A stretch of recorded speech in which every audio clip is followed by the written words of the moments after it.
Welcome to our Africa Tech segment. As artificial intelligence continues to evolve, it's crucial that its adoption and development are guided by principles that prioritize public safety and inclusivity. Now, that was part of the focus of the Global Inclusivity and AI Africa Conference to ensure AI's development and use are safe, fair, and beneficial for all. Co-hosted by Nigeria's Ministry of Communications, Innovation and Digital Economy and the U.S. Department of State, the event sought to harmonize AI strategies and explore new opportunities for the continent. I would go ahead and introduce the Nigerian counterpart. The Global Inclusivity and AI Africa Conference is a joint event co-hosted by the U.S. Department of State and Nigeria's Ministry of Communications, Innovation and Digital Economy. I'd like to congratulate. With artificial intelligence at the forefront of discussions, the mission of this conference is to explore the future of AI in Africa and how the U.S. and African nations can work together to create a more inclusive digital world. The Minister of Communications, Innovation and Digital Economy, Dr. Bosun Tijani, while emphasizing the importance of inclusivity in artificial intelligence, announces the launch of an AI fund for startups created in partnership with Google. For us to truly harness artificial intelligence for our collective benefit, we must be deliberate and collaborative in our approach. We must ensure that our digital transformation journey is inclusive, equitable, and human-focused. As part of our further investment in the development of AI and its application, I am very glad to announce the launch of the AI Fund in collaboration with Google.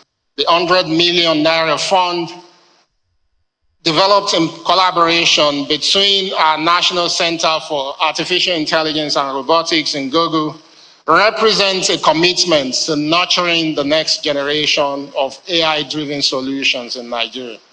As AI continues to take off across Africa, it is essential to consider the broader societal impacts, ensuring responsible development and deployment.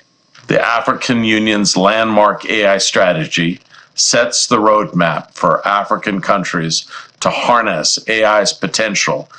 Guidelines must be established for the safe, secure, and trustworthy development and deployment of AI technologies that advance our shared values and promote fairness, transparency, and accountability. I think all of us know how high the stakes are right now. Only 12% of the world's sustainable development goals are on track. And researchers think up to 80% of those goals could be accelerated through artificial intelligence. This is an inflection point. 100 years ago, Thomas Edison said electricity was the field of fields that's going to reorganize the life of the world. In many ways, AI will play that role in the next century, and it's our job to help shape that future. The Pan-African Conference is not just about talking tech. It's about building bridges and harmonizing AI governance strategies between the U.S. and Africa. This panel session seeks to address those important goals. In applying these neural networks to use cases, how do we make sure that, bias is minimized? And really, it's an infrastructure issue because a lot of the developed countries have the infrastructure, the GPU capacity, and they are being trained on data that is being harvested in those clients. So how do we make sure that we are also in the conversation in the developing world? Our existing authorities as the U.S. government might already apply towards the novel questions that AI adoption is posing. So, the executive order has asked all of the departments and agencies within the U.S. government to examine how their authorities apply to AI use cases. For example, if we're trying to ensure safety in healthcare and in the health industry, how do our existing authorities apply in that case? Are they sufficient to address the challenges posed by AI? Do we need something else? To prevent or get ahead of this, crisis of legitimacy, so to speak, around AI governance, I think private sector can really start by doing two things, and then there are many other things that we can consider. One of them is around self-governance or self-regulation. The EU has published the AI Act, And I think private sector can really take some of those kinds of resources and start to work with them.